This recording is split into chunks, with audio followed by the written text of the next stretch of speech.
ஃப்ரெண்ட்வுட்ஸ் நேயர்களுக்கு வணக்கம். வந்தோமா கல்வி நிதியை கொடுத்துட்டு போனோமா அப்படின்னு இல்லாம வாயை விட்டு மாட்டிக்கிட்டாரு தமிழக வெற்றி கழக தலைவர் விஜய் அவர்கள். என்ன விஷயம் அப்படின்னு பார்த்தீங்கன்னா, நேற்று தினத்துல தமிழ்நாட்டில் 10ஆம் வகுப்பு 12ஆம் வகுப்புல முதல் 3 இடத்தை பிடித்த மாணவர்களுக்கு கல்வி நிதி தொகை வழங்குற நிகழ்ச்சி வந்து என்ன பண்ணுச்சு நடந்துச்சு. ஸோ இதில் வந்து பார்த்தீங்கன்னா, மாணவர்களுக்கு எந்த அளவுக்கு நீங்கள் ஊக்கமான ஒரு பேச்சுக்களை கொடுக்கணுமோ அந்த மாதிரி பேச்சுக்களை கொடுக்கணும். அங்கேயும் போயிட்டு நீங்கள் அரசியல் பண்ணிட்டு அந்த பிஞ்சு நெஞ்சிலையும் வந்து அரசியலை பேசி நீங்கள் படிக்கிறதுல கவனம் செலுத்துங்க அப்படின்னு சொல்லாமல், நீங்கள் வந்து என்ன பண்ணுங்க, இது மாதிரி ஊழல் பண்ணுற கட்சி, நீங்கள் வந்து உங்கள் காசு எடுத்து உங்களுக்கே கொடுப்பாங்க அப்படி இப்படின்னு சொல்கிறாங்க. ஊழல் செய்கிற கட்சின்னு ஓயாமல் சொல்லியிருக்காரு விஜய். அவர் ஊழலே பண்ணலையா அப்படின்ற கேள்வி இருக்குல்ல, ஊழல் பண்ணியிருக்கிறார். என்ன அப்படின்னு பார்த்தீங்கன்னா, கொஞ்சம் வருடங்களுக்கு முன்பாக வந்து பார்த்தீங்கன்னா விஜய் வீட்டில் ஐடி வந்து ரைடு விட்டது. ஏன் விட்டதுன்னா, இவர் வாங்குற சம்பளத்துக்கு வந்து எத்தனை படம் நடிக்கிறார், எவ்வளவு சம்பளம் வாங்கல, இவர் வந்து பொய்யான கணக்கு காமிக்கிறாரு, நிறைய கையாடல் பண்ணியிருக்காரு, டாக்ஸ் கட்டல இப்படின்ற ஒரு காரணத்தினால இன்கம் டாக்ஸ் ரைடு விட்டது. அது மாத்திரம் ஊழல் பண்ணல. இங்க தமிழ்நாட்டு ரிஜிஸ்ட்ரேஷன்ல ரோயல்ஸ் ராய்ஸ் கார் வாங்கினா டாக்ஸ் அதிகமா கட்டணும்னு சொல்லிட்டு பாண்டிச்சேரியில போயிட்டு வாங்கினார். ஸோ இதுவே பெரிய ஊழல் தான்.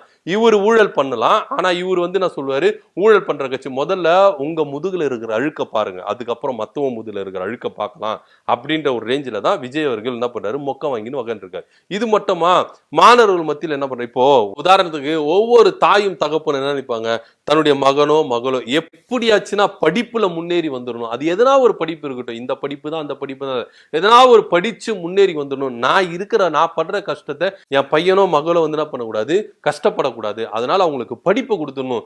சொல்லுவாங்கல்ல, பிச்சை எடுத்தாவது நான் உன்னை படிக்க வைக்கிறேன், நீ படிச்சு முன்னேறிட்டு போதும், ஏன்னா நான் படுற கஷ்டத்தை நீ பட வேண்டாம் அப்படின்ற ஒரு ரேஞ்சில தான் ஒவ்வொரு அப்பாவும் அம்மாவும் என்ன பண்ணுவாங்க, முழு மூச்சா என்ன பண்ணுவாங்க, தன்னுடைய பிள்ளைகளை வந்து என்ன பண்ணுவாங்க, படிக்க வைப்பாங்க. ஆனா ஒரு சிலருக்குலாம் ஒரு கனவு இருக்கும், என் பையன் டாக்டர் ஆகணும், என் பையன் வந்து போலீஸ் ஆகணும், என் பையன் இன்ஜினியரிங் ஆகணும், என் பையன் வந்து வக்கீல் ஆகணும். ஸோ ஒவ்வொருத்தருக்கும் என்ன பண்ணணும், கனவுகள் இருக்கும். அந்த கனவு வந்து தப்பெல்லாம் இல்லை, ஏன்னா அவங்களுடைய விஷன் அது மாதிரி. என் பையன் வந்து டாக்டர் ஆயிட்டானா மற்றவங்களுக்கு எல்லாம் உதவி செய்வாங்க, என் பொண்ணு வந்து போலீஸ் ஆயிடுச்சுன்னா மற்றவங்களுக்கு எல்லாம் ஹெல்ப்ஃபுல்லா இருப்பாங்க, ஸோ என் பையன் வந்து வக்கீல் ஆயிட்டாங்கன்னா ஏழை எளிய மக்களும் வாதாடுவாங்க, ஃப்ரீயா வாதாடு. ஸோ ஒவ்வொருத்தருக்கும் ஒவ்வொரு கனவு இருக்குங்க. அந்த கனவு வந்து நம்ம என்ன பண்ணணும், உடைக்க கூடாது. அது பேச்சாலும் சரி செயலாலும் சரி, அதை வந்து என்ன பண்ணணும், அந்த கனவை உடைச்சிடக்கூடாது.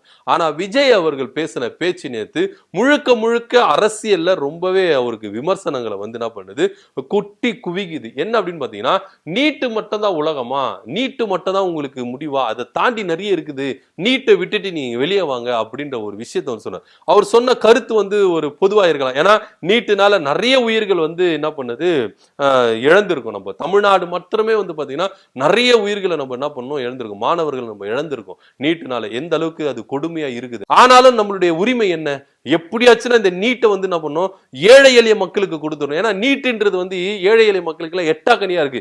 நீங்க நம்ம சகோதரியா மறைந்தாங்களா அனிதா, அவங்களை எடுத்துக்கங்களேன், அவ்வளவு மதிப்பெண் எடுத்தாங்க. ஆனா இருந்தாலும் அவங்களால நீட்டை போயிட்டு எழுதி அவங்களை அச்சீவ் பண்ண முடியாம மனவேதனைப்பட்டு ரொம்ப மன கசந்து என்ன பண்ணாங்க, தற்கொலை செய்து தங்களுடைய உயிரையே என்ன பண்ணாங்க, மாண்டிட்டாங்க. சோ அவங்கள வந்து கொச்சப்படுத்துற விதமா தான் விஜயோட பேச்சுகள் இருக்கு அப்படின்றதுதான் ரொம்ப வன்மையா கண்டிக்கத்தக்கதா இருக்கு. ஏன் அப்படின்னு பாத்தீங்கன்னா, இந்த நீட் வந்து அடிமட்ட ஏழை எளிய மக்களுக்கு இது கிடைக்கணும் அப்படின்னு சொல்லிதான் இன்னைக்கும் திமுக அரசு வந்து போராட்டிட்டு வருது. எல்லா கட்சிகளும் உட்பட என்ன பண்றாங்க, போராடிட்டு வராங்க. அது திமுக நான் வந்து குறிப்பிட்டு சொல்லல, எல்லா கட்சிகளும் என்ன பண்றாங்க, போராடிட்டு வராங்க. எப்படியாச்சுன்னா ஏழை எளிய மாணவர்களுக்கு இது வந்து பாத்தீங்கன்னா எட்டா கனியா இருக்குது, இந்த கனியை நம்ம பறித்து கொடுத்துடணும் அப்படின்னு சொல்லிட்டு தான் எல்லா கட்சியினரும் என்ன பண்றாங்க, போராடுறாங்க.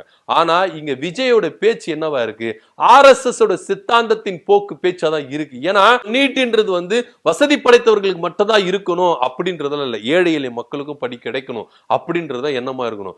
ஏன்னா விஜயோட பேச்சு வந்து நீட்டு மட்டும் தான் உலகமா, அதை தாண்டி எவ்வளவு இருக்கு வாங்க அப்படின்னு சொல்லிட்டு என்ன பண்றாரு, என் பையன் போலீஸ் ஆகணும், என் பையன் டாக்டர் ஆகணும்னு சொல்லிட்டு முடிவு பண்ண வேண்டியது நீங்க யாருங்க, நாங்க தான் முடிவு பண்ணணும்.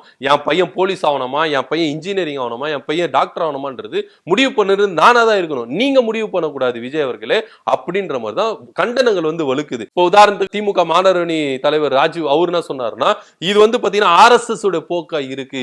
ஏன்னா தொடர்ந்து திமுக வந்து எந்த அளவுக்கு போராடிட்டு இருக்கு, நீட் வந்து எல்லாருக்கும் கிடைக்கணும்னு சொல்லிட்டு. உங்களால போராட முடியலன்னா போதுண்டா சாமி, ஆனா நீங்க வந்து மாணவர்களுடைய கனவை வந்து சிதைக்காதீங்க. நீட்டு நீட்டு நீட்டுன்னு சொல்லிட்டு அவங்க இதுல எப்படியாச்சுன்னா டாக்டரா படிச்சிருந்தேன்னு சொல்லிட்டு ரொம்பவே கனவு கண்டு கஷ்டப்பட்டு படிக்கிறாங்க. ஆனா அந்த கனவுல வந்து கள்ளத்தீக்கு போடாதீங்க அப்படின்ற ரேஞ்சில தான் அவரும் என்ன பண்ணிருக்காரு, விமர்சிச்சிருக்காரு.